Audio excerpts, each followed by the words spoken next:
디모데전서 6장 6절로 10절까지 말씀 우리 한 목소리로 합독하도록 하겠습니다.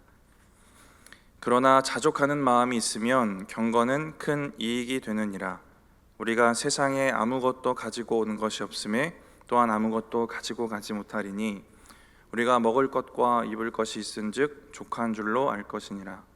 부하려 하는 자들은 시험과 올무와 여러 가지 어리석고 해로운 욕심에 떨어지나니 곧 사람으로 파멸과 멸망에 빠지게 하는 것이라.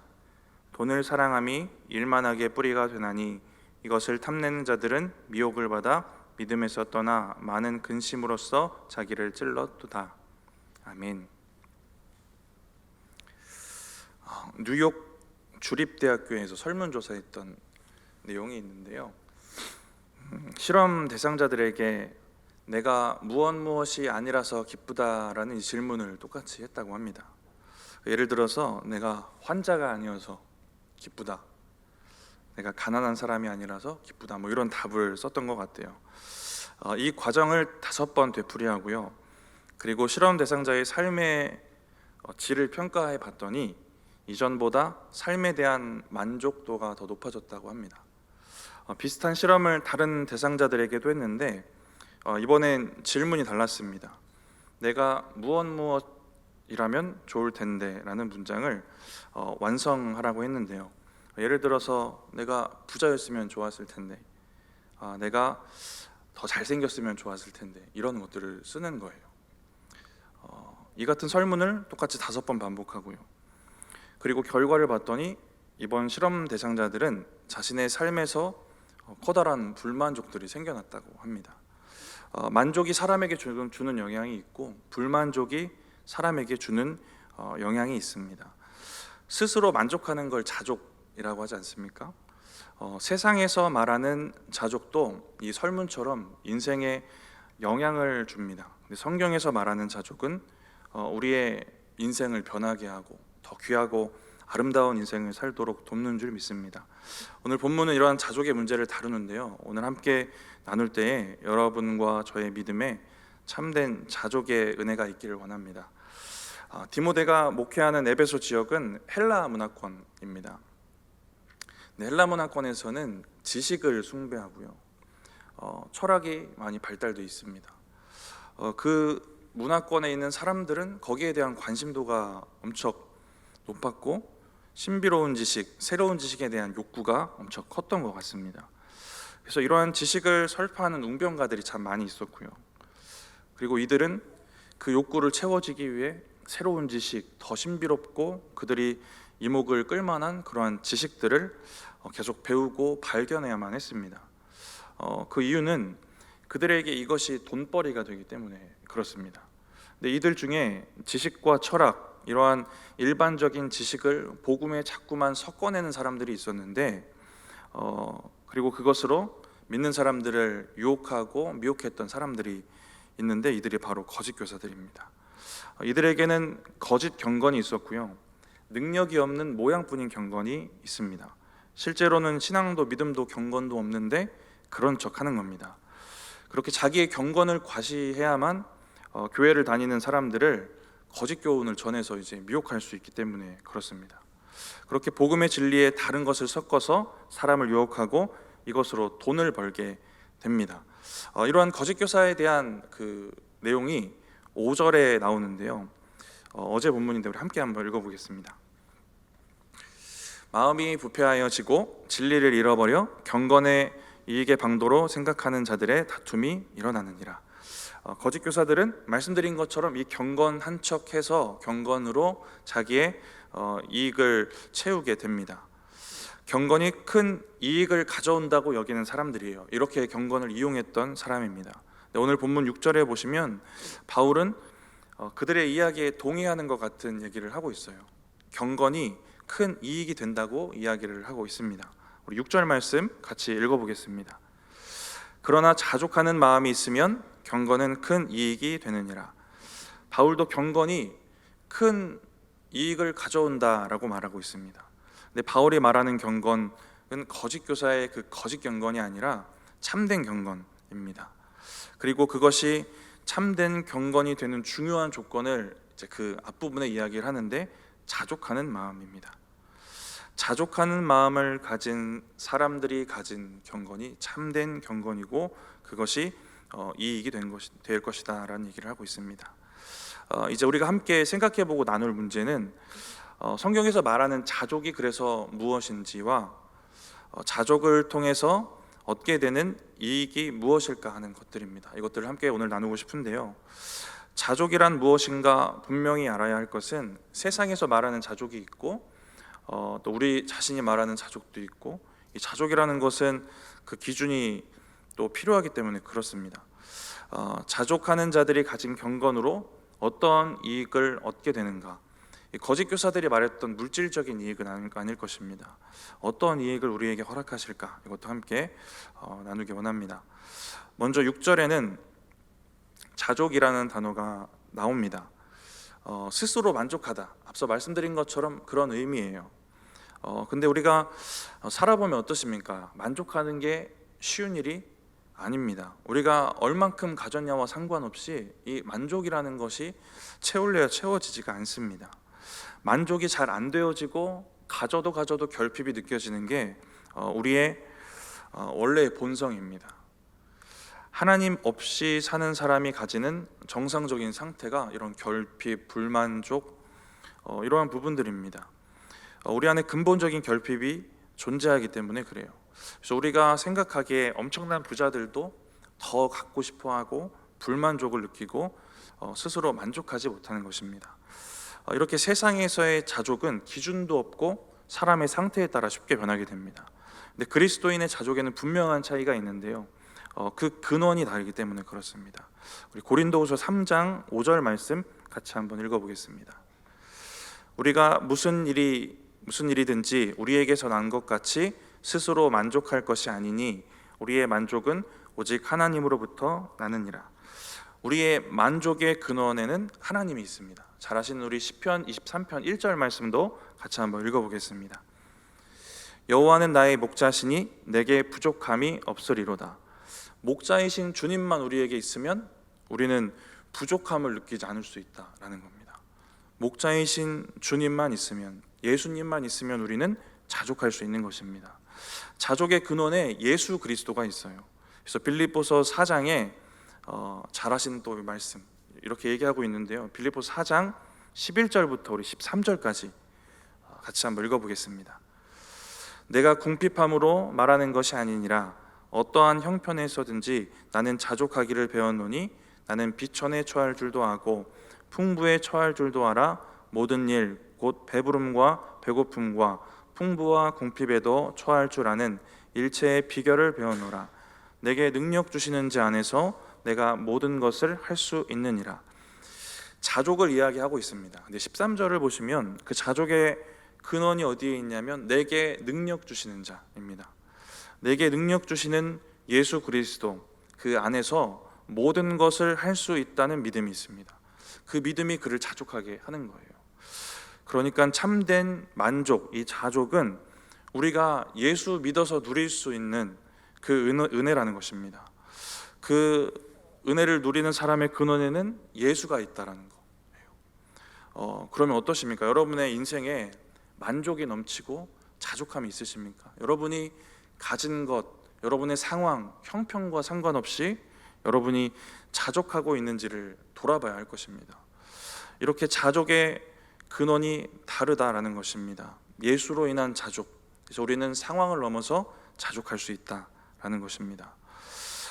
성경에서 말하는 자족은 그래서 그와 같은 특징이 있는 거예요. 그 만족이 주어진 그 상황에 영향을 받지 않는다. 어떠한 상황에도 만족하고 감사하는 태도가 그래서 자족이다라는 것입니다. 우리가 예수를 신앙하면서 살지만요, 우리 앞에 주어진 상황에 참 많은 영향을 받고 살아갑니다. 세상 사람들이랑 똑같이 주어진 상황이 만족스러우면 만족하고 상황이 불만족스러우면 결핍을 느낄 때가 많습니다. 근데 그리스도인의 자족은 상황을 초월하는 자족입니다.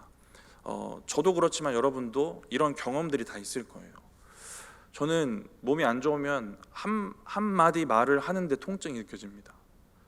근데 거기에서 하나님이 참 만족을 주시는 것들이 있습니다. 예전부터 참 가난하게 살았지만 그 가운데 참 자족을 또 알게 하셨어요. 어렵게 하시고 힘들게 하셨는데 그래서 반면에 그 자족을 깊이 있게 또 느끼게 하셨던 것 같습니다. 저와 여러분에게도 이러한 상황을 초월하고 넘어서는 자족의 그 은혜의 경험들이 다 있을 것입니다. 지금 가진 것이 얼마고 주어진 상황이 어떤가와 상관없이 그 자족의 근원에 우리 예수 그리스도가 있기 때문에 그렇습니다. 그래서 참된 자족을 가지고 살아가는 신앙인은 상황을 주도해가는 믿음으로 살게 됩니다. 참된 자족이 없으면 상황에 끌려다니게 됩니다. 상황에 따라 내 안에 만족과 행복이 변하고 예수가 있던 없던 이것과는 상관없이 상황에 따라 변하는 겁니다. 거기에 끌려다니는 인생이 되는 거예요. 근데 자족하는 사람은 이 상황을 주도해 갑니다. 그래서 불만족스럽고 결핍이 많은 상황, 건강도 없고 돈도 없고 아무것도 없어도 하나님이 원하시면 주시겠지, 하나님 뜻이 있겠지, 이러한 믿음 가진 사람들이 있지 않습니까? 이것도 충분하고 감사하다, 난 많이 가졌다, 나는 요만큼 가졌는데 이만큼 나눌 수 있다, 이러한 믿음들이 우리에게 생기는 것 아니겠습니까? 나는 가진 것 없는데 내게 능력 주시는 우리 예수님 안에서 나는 할 수 있다라는 이 믿음이 우리에게 생기는 것 아니겠습니까? 이러한 자족의 믿음이 있으면 자기의 신앙과 삶에 주어진 상황들을 주도해 가는 겁니다. 이끌고 가는 거예요. 이 자족이라는 것은 우리가 그냥 그렇게 살아야겠구나 하는 삶의 태도 정도가 아닙니다. 삶의 태도로 삼고 한다고 되어지는 일도 아니잖아요. 자족은 예수 그리스도를 소유한 사람이 가지는 믿음이 분명합니다. 자족하는 삶을 산다는 것은 그의 삶 속에 예수가 계시다는 것이다 라는 것입니다. 이 물질의 많고 적음의 문제가 아니라 예수의 있고 없음이 자족의 기준이 되는 것입니다. 그래서 가진 것과 상관없이 행복을 느끼고 부유하다고 느낄 수 있는 게 자족의 은혜입니다. 제가 제일 좋아하는 말씀이 고린도후서 6장 10절인데요. 저의 인생관이기도 하고요. 말씀드렸듯이 병도 주시고 가난도 주시고 가정도 깨트리시고 하셨는데 거기서 자족하게 하시면서 또 이 말씀을 확신 있게 가지고 살게 하셨던 그런 말씀입니다. 잘 아시는 말씀인데요. 이 말씀에 보면 물질의 많고 적음, 그가 처한 상황이 문제가 아니라 예수를 소유한 사람, 십자가의 은혜가 있고 복음이 있는 사람이 가지는 만족과 그 풍요로움에 대해서 이야기하고 있습니다. 우리 잘 아시는 고린도후서 6장 10절 말씀 우리 같이 한번 읽어보겠습니다. 근심하는 자 같으나 항상 기뻐하고 가난한 자 같으나 많은 사람을 부요하게 하고 아무것도 없는 자 같으나 모든 것을 가진 자로다. 아멘. 세상의 기준으로는 불만족과 결핍이 가득합니다. 이런 상태면 불만족이 있어야 되고요, 자족이 없어야 정상입니다. 근심도 있고 가난도 있는 사람입니다. 아무것도 없는 사람이에요. 그런데 기쁨을 가진 사람이라고 하고 있고 모든 것을 가진 자라고 하고 있습니다. 세상적으로 소유한 것은 상관이 없는 겁니다. 그것과 상관없는 만족이 있는 것입니다. 이러한 믿음을 가진 사람의 자족을 이야기하고 있어요. 근데 고린도후서 6장 10절을 보시면 세상과 상관없이 만족을 느낄 때 스스로에게 기쁨, 모든 것을 가졌다는 이런 만족을 가져다 줍니다. 근데 또 한 가지가 있는데 남을 향해 하게 되는 일들이 있습니다. 가난한 자 같은데 많은 사람을 부요하게 하는 겁니다. 저는 이 말씀을 보면서 우리가 가진 참된 만족이 향해야 될 곳을 좀 생각해 보게 됐어요. 하나님이 날 자족하게 하시는구나. 그럼 나는 만족 때문에 내가 기쁘고 내가 즐겁고 내가 행복하게 살 수 있겠지. 이러한 나 중심의 믿음에서 끝나는 게 아니라 많은 사람을 부요하게 하는 그러한 우리가 믿음의 삶을 살아갈 수 있게 된다는 겁니다. 영육이 가난해 보이는데 다른 사람의 영육을 부유하게 하는 그러한 삶을 살아가게 되는 겁니다. 그러니까 예수로 인해 참된 자족을 가진 사람은 가진 것과 상관없이 하나님의 일들을 잘 감당해낼 수 있는 것 같습니다. 내게 능력 주시는 예수 그리스도 안에서 모든 것을 할 수 있게 되는 것입니다. 그래서 자족하는 사람은 육의 일에 매이지 않고 영의 일을 생각합니다. 자족이 없으면 육의 것을 자꾸만 가지려는 거기에 매이게 되는데 자족하는 사람은 영의 일을 생각할 여유가 생기는 거예요.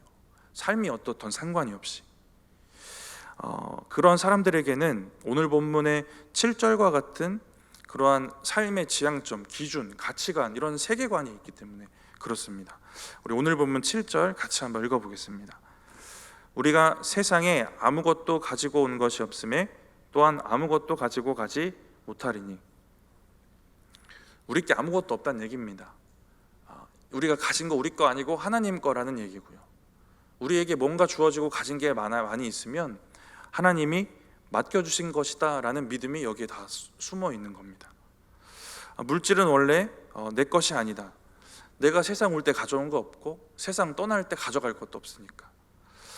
물질은 원래 내 거 아니다. 반대로 물질은 하나님의 것이다 라는 것을 분명하게 깨닫고 인정하는 겁니다. 그래서 이런 사람은 물질이 주어지면 맡은 자의 마음으로 물질을 청지기처럼 사용하게 되는 겁니다. 하나님 거고 내 거 아니고 잠깐 맡겨주신 거고.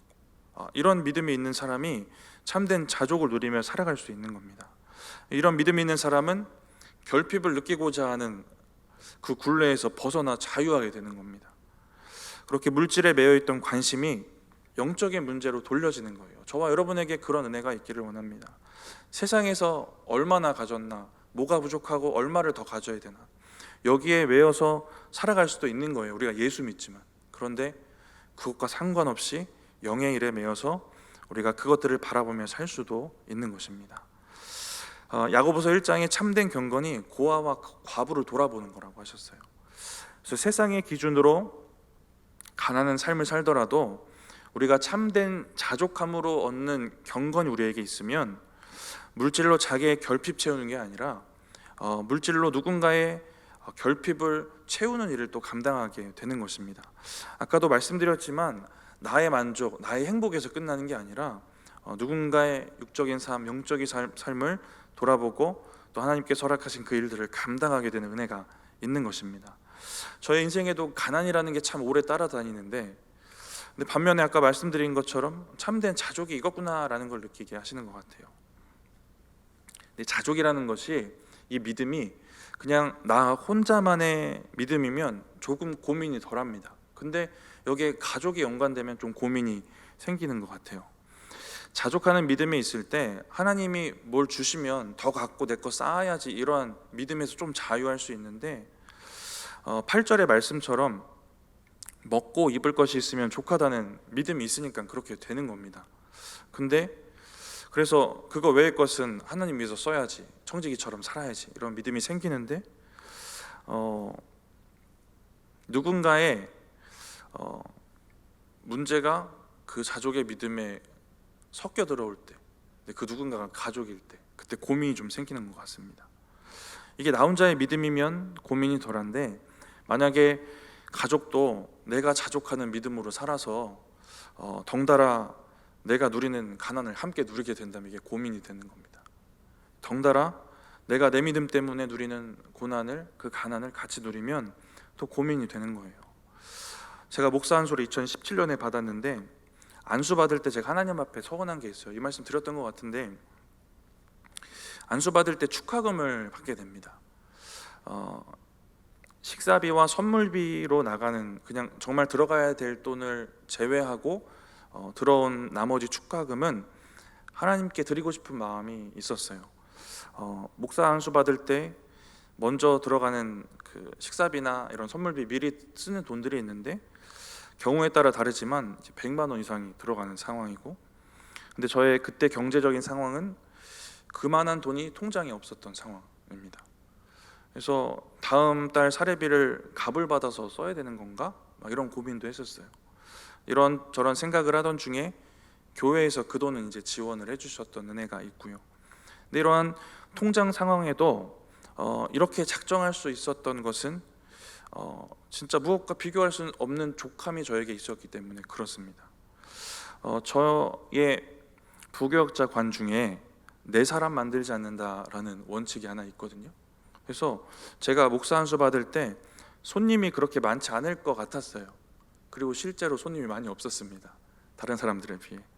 그래서 안수 받기 전에 대략적으로 축하금이 얼마나 남을까 계산을 대충 해보니까 한 7, 80만 원 정도 남을 것 같았습니다. 근데 하나님이 참 놀랍게 채우셔서 생각지도 못했던 사람들이 축하금을 보내오는데, 어떤 사람이 있었냐면, 제가 용인 시골에서 사역할 때 어린이 성경학교를 연합으로 했었어요. 시골 교회들 얼마나 작습니까? 한두 명 있는 교회들이 참 많이 있었는데, 그때 참여했던 한 교회의 목사님이 축하금을 보내주십니다.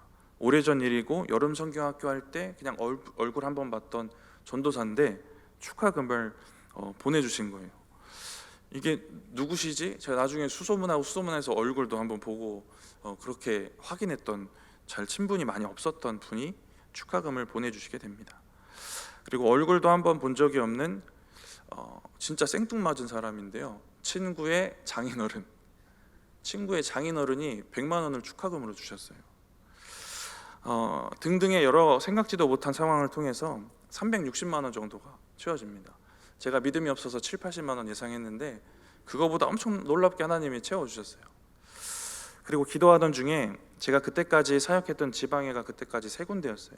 그래서 100만 원씩 쪼개서 사역했던 지방회의 어려운 교회를 돕기 위해 무명으로 선교헌금을 드리고, 남은 60만 원은 어머니를 통해 알게 된 어려운 개척교회에 헌금을 하게 됩니다.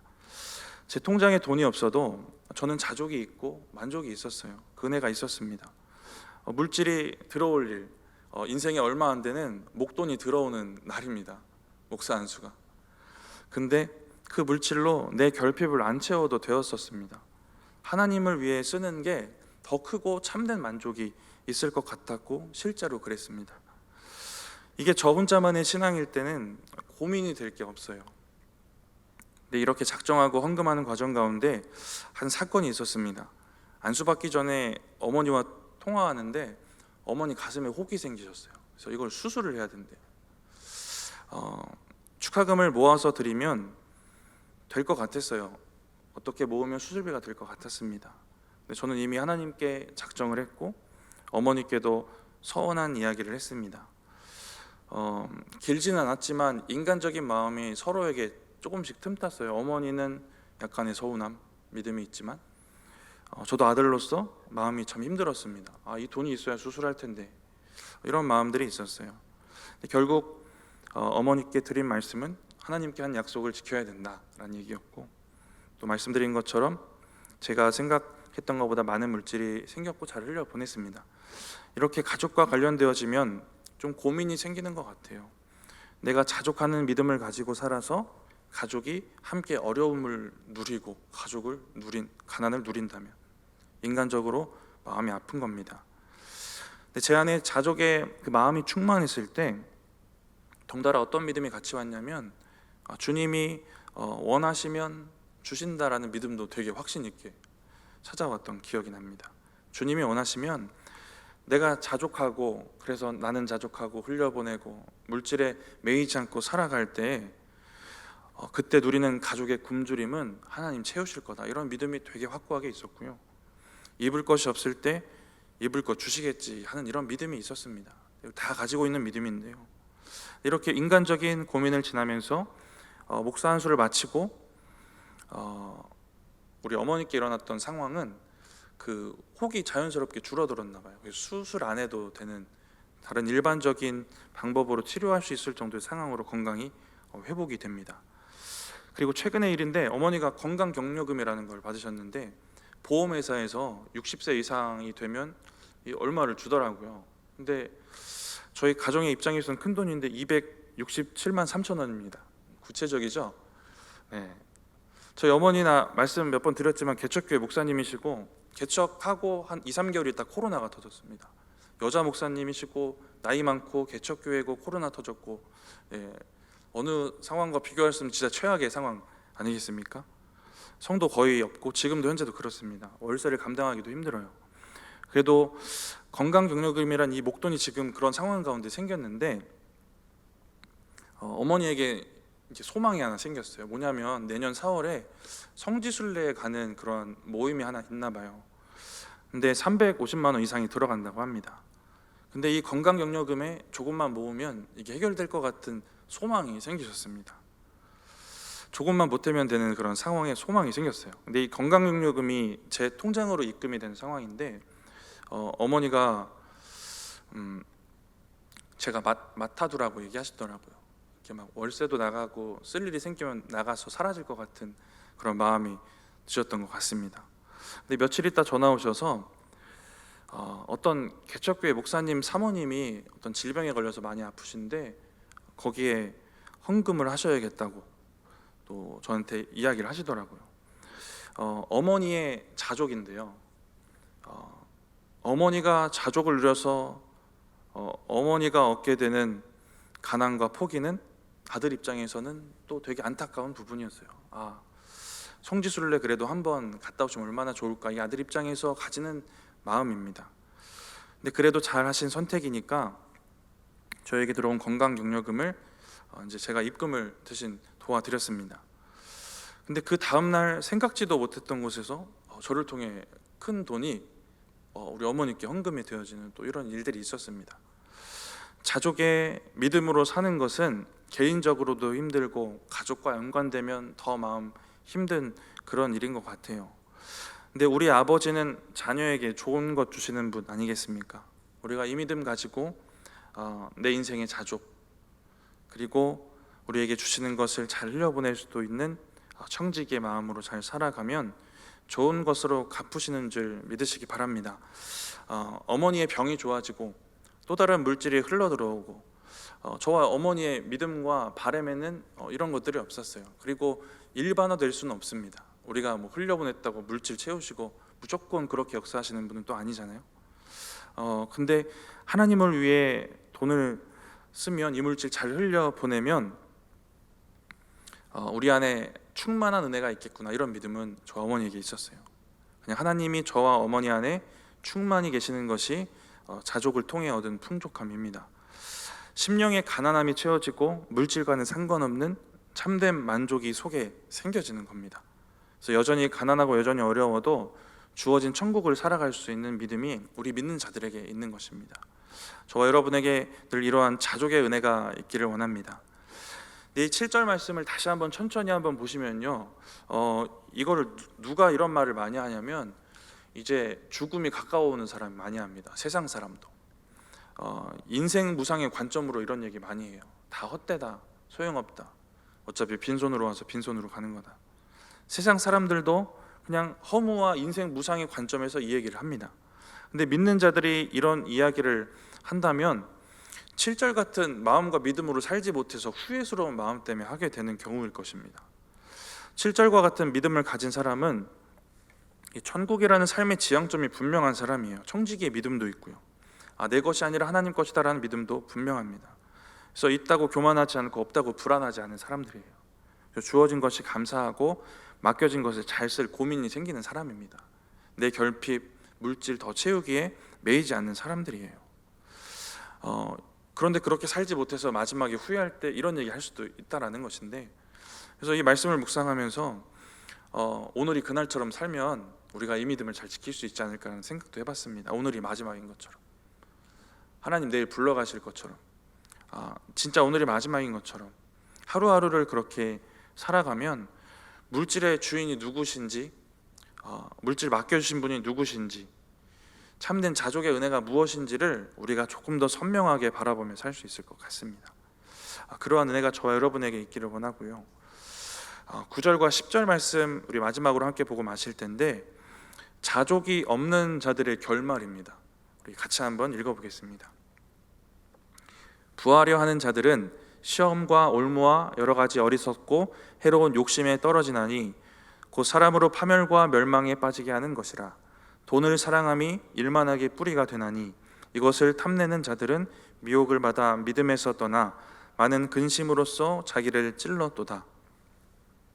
자족의 믿음이 없이 물질에 매여서 살아가는 사람, 그들의 결말은 시험과 올무와 여러 가지 욕심에 떨어지게 되고요, 그리고 10절 보시면 일만하게 뿌리가 됩니다.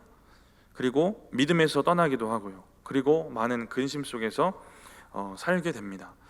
자족이 가져다주는 유익이 무엇일까? 서두에 말씀드렸잖아요. 이 말씀을 우리가 거꾸로 생각해 보면 우리를 일만 악에서 자유하게 하고 우리를 시험과 올무와 근심에서 자유하게 하고 우리가 믿음에서 떨어지고 떠나지 않도록 우리를 믿음에서 지켜주는 것입니다. 이러한 자족의 은혜가 저와 여러분의 인생에 있기를 축복합니다. 그렇게 상황을 넘어서 기뻐하고 또 감사하고 상황을 넘어서 하나님의 일들을 잘 감당해내시는 저와 여러분들 되시기 바랍니다.